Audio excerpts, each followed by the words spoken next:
One of the causes of the recent credit crisis has been the spectacularly poor risk management decisions made by many investment banks. What I'm going to do in this segment is talk a little bit about some of the reasons they made those mistakes and some of the things that you can do to avoid making the same mistakes yourself. If you look back over the last 18 months or so, it's quite clear that some of the investment banks, Goldman Sachs, JP Morgan, amongst others, have actually come through this process period relatively unscathed, whereas others, UBS, Merrill Lynch, Citibank, and so forth, have actually got into very, very deep trouble. The reason, I would argue, is to do with their overall culture and approach to making decisions. Let me back up a bit and tell you why that's the case. I see three complementary approaches to risk management: formalization, externalization, and personalization.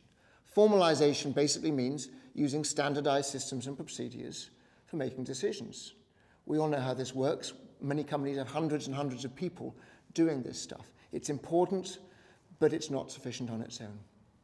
Externalization means using external parties, credit rating agencies, external regulators, and so forth, to help sort of sign off on and make sure that the decisions that you make are good ones.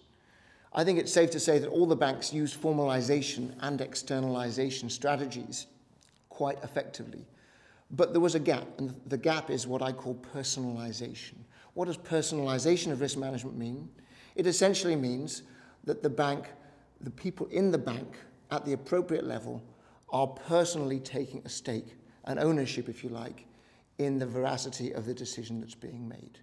So Goldman Sachs, for example, continues to work as a partnership.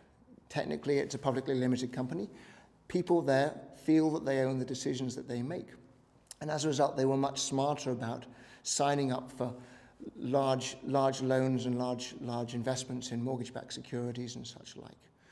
What does personalization of risk management mean in practice? For me, it means three things. It means having high-quality insight into the decisions that are being made, rather than a decision coming from somebody who perhaps doesn't fully understand it, who isn't fully bought into it, or who may be biased in their point of view. Secondly, it's about personal accountability for that decision. What does that mean? It means that that individual lives with the consequences of the decision they make.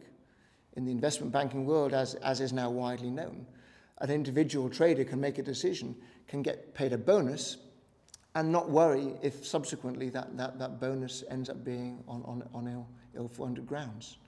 Thirdly, the third part of risk management in terms of personalization is around a supportive culture, a culture in which people understand that they are part of a whole, that they're making decisions that help and affect everybody.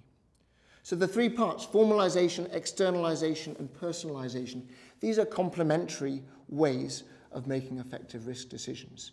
Most of the banks did quite well at the former two, but they made a mistake, I think, in terms of not personalizing the decisions that they were making. So the lesson for your organization is figure out a much better way of ensuring that there's a direct personal accountability for decisions in order that those decisions actually become things that you're prepared to live with over time.